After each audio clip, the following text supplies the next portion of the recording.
All right, so we know that the campers are digging these holes and they're told that they have to dig them because it will build character. But they're obviously looking for something, they just don't know what it is. The warden does because she will be very violent if she feels she's being crossed. So there's some kind of history there at Green Lake that we're unaware of. And now we're going to learn about that. So some chapters will be about Stanley and the campers at Camp Green Lake, and some chapters are going to be about the history of the area. So chapter 23 says, 110 years ago, Green Lake was the largest lake in Texas. It was full of clear, cool water, and it sparkled like a giant emerald in the sun. It was especially beautiful in the spring, when the peach trees which lined the shore bloomed with pink and rose-colored blossoms. There was always a town picnic on the 4th of July. They'd play games, dance, sing, and swim in the lake to keep cool.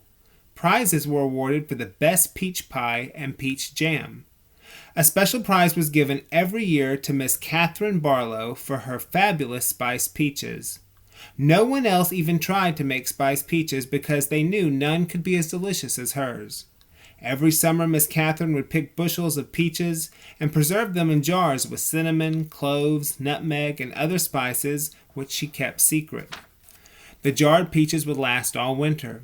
They probably would have lasted a lot longer than that, but they were always eaten by the end of winter. It was said that Green Lake was heaven on earth, and that Miss Catherine's spiced peaches were food for the angels.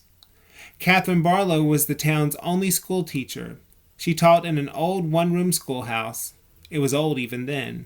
The roof leaked, the windows wouldn't open, the door hung crooked on its bent hinges. She was a wonderful teacher, full of knowledge and full of life. The children loved her. She taught classes in the evening for adults, and many of the adults loved her as well. She was very pretty.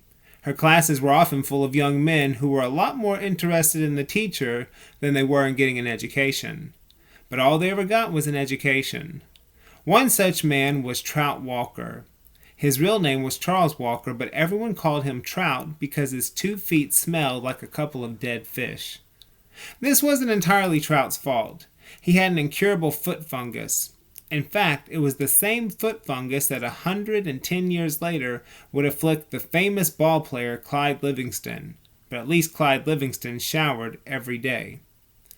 "I take a bath every Sunday morning," Trout would brag, "whether I need to or not." Most everyone in the town of Green Lake expected Miss Catherine to marry Trout Walker.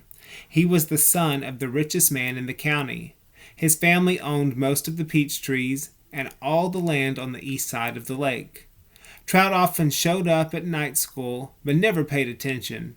He talked in class and was disrespectful of the students around him. He was loud and stupid. A lot of men in town were not educated.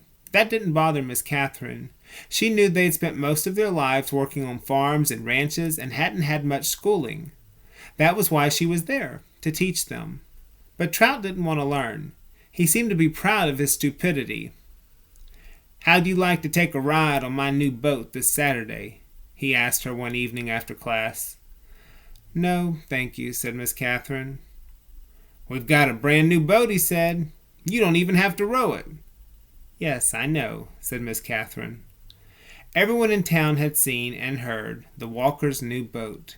It made a horrible loud noise and spewed ugly black smoke over the beautiful lake. Trout had always gotten everything he had ever wanted. He found it hard to believe that Miss Catherine had turned him down. He pointed his finger at her and said, "No one ever says no to Charles Walker." "I believe I just did," said Catherine Barlow. So we have some kind of history of Camp Green Lake way in the past.